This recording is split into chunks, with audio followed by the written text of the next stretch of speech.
வணக்கம். நீங்கள் இணைந்து கொள்வது நியூஸ் ஃபர்ஸ்டின் மதிய நேர பிரதான செய்திகளுடன்.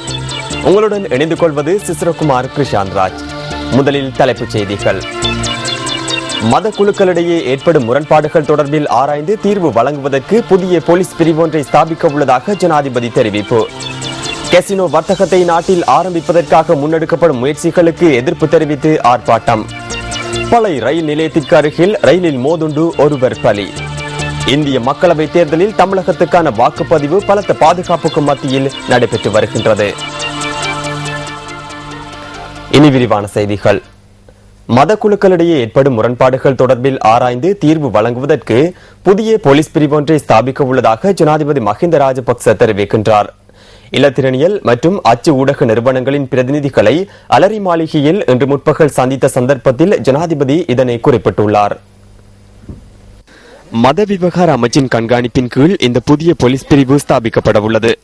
இதன்போது அண்மையில் ஹம்பாந்தோட்டையில் எதிர்க்கட்சி உறுப்பினர்கள் மீது நடத்தப்பட்ட தாக்குதல் மற்றும் பொதுபல சேனா அமைப்பின் செயற்பாடுகள் தொடர்பில் ஊடகவியலாளர்கள் ஜனாதிபதியிடம் கேள்வி எழுப்பியதாக ஜனாதிபதியின் பேச்சாளர் முகான் சமரநாயக்க தெரிவித்தார். எந்த ஒரு அரசியல் மற்றும் மத சார்பான குழுக்கள் சட்டத்தினை கையில் எடுப்பதற்கு இடமளிக்கப்பட மாட்டாது என ஜனாதிபதி இதன்போது சுட்டிக்காட்டியுள்ளார். இவ்வாறான அனைத்து சம்பவங்கள் தொடர்பிலும் சட்ட நடவடிக்கை எடுக்கப்படும் எனவும் ஜனாதிபதி ஊடகவியலாளர்களிடம் தெரிவித்ததாக ஜனாதிபதியின் பேச்சாளர் கூறினார். இதன்போது கசினோ சூதாட்டம் இலங்கையில் அபிவிருத்தி செய்யப்படுமா எனவும் ஊடகவியலாளர்கள் ஜனாதிபதியிடம் வினவியுள்ளனர். கசினோ வர்த்தகத்தை ஆரம்பிப்பதற்கு அரசாங்கம் எந்தவொரு தயார்படுத்தல்களையும் முன்னெடுக்கவில்லை என இதற்கு பதிலளித்த ஜனாதிபதி குறிப்பிட்டார். இன்று சமர்ப்பிக்கப்படும் விதிமுறைகள் மூலம் கசினோ வர்த்தகத்தை முன்னெடுப்பதற்கு எந்தவொரு நடவடிக்கையும் முன்னெடுக்கப்பட மாட்டாதென ஜனாதிபதி தெரிவித்ததாக ஜனாதிபதியின் பேச்சாளர் முகான் சமரநாயக்க சுட்டிக்காட்டியுள்ளார். ஐக்கிய தேசிய கட்சி தலைமையில் கொழும்பு DR விஜயவர்தன மாவட்டத்தில் இன்று முற்பகல் ஆர்ப்பாட்டம் ஒன்று இடம்பெற்றது.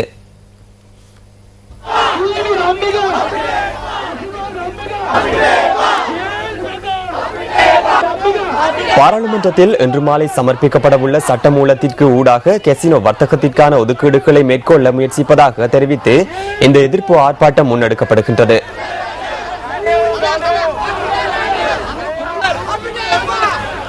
எதிர்ப்பு ஆர்ப்பாட்டத்தில் ஐக்கிய தேசிய கட்சியின் சிரேஷ்ட தலைவர்கள் உள்ளிட்ட பலர் கலந்து கொண்டிருந்தனர்.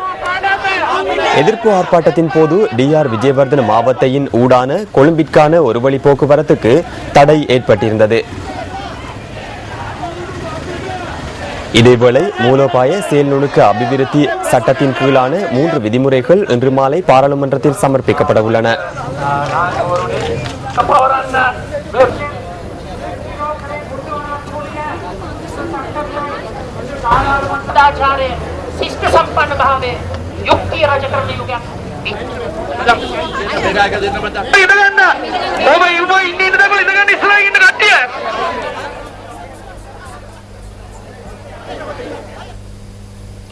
பழைய ரயில் நிலையத்திற்கு அருகில் ரயிலில் மோதுண்டு ஒருவர் உயிரிழந்துள்ளார். பழைய தர்மங்கனி பகுதியில் உள்ள ரயில் கடவையில் இந்த விபத்து இடம்பெற்றதாக எமது பிராந்திய செய்தியாளர் தெரிவித்தார். இந்த விபத்து இன்று காலை 5:30 அளவில் இடம்பெற்றுள்ளதாக போலீசார் தெரிவித்தனர். ரயில் கடவையில் பணியாற்றும் ஒருவரே இவ்வாறு உயிரிழந்துள்ளார்.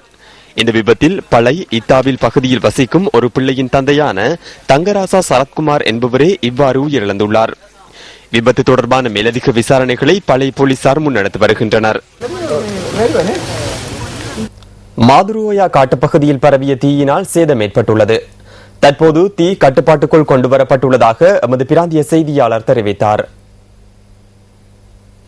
நேற்று பிற்பகல் 6 மணி அளவில் இந்த தீ ஏற்பட்டுள்ளது.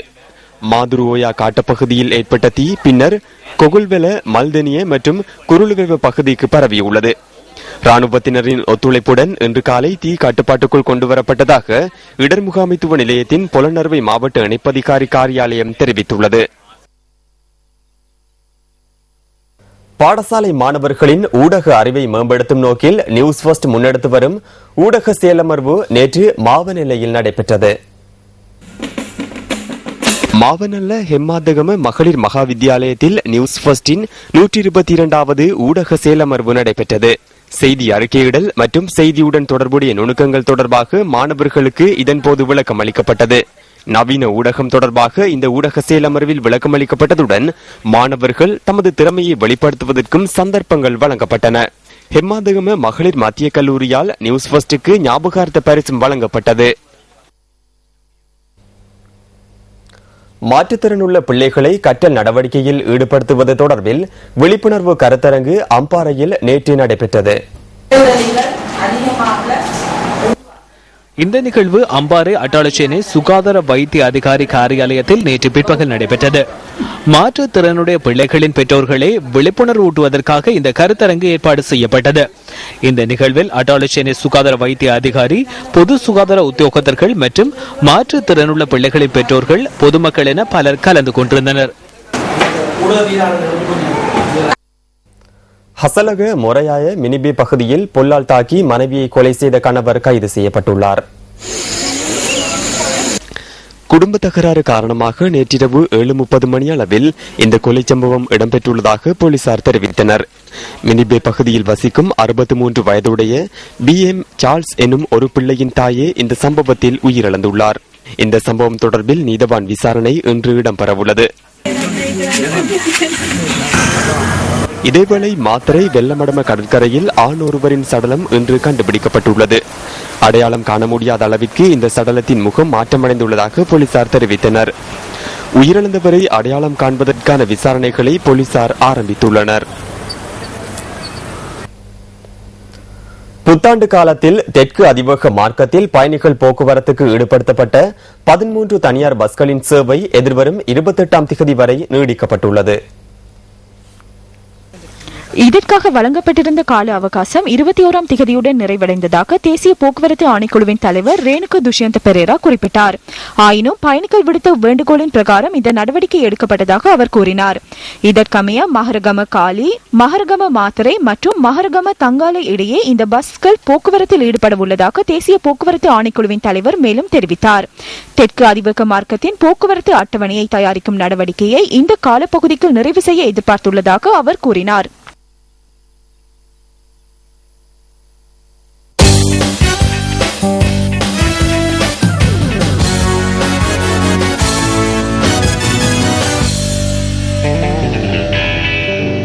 வயதுக்குட்பட்ட பாடசாலை அணிகளுக்கு இடையிலான பேட்மிண்டன் போட்டியின் ஆடவர் பிரிவில் அம்பலாங்கொடை தர்மராஜ கல்லூரி சாம்பியன் பட்டத்தை சுவீகரித்துள்ளது.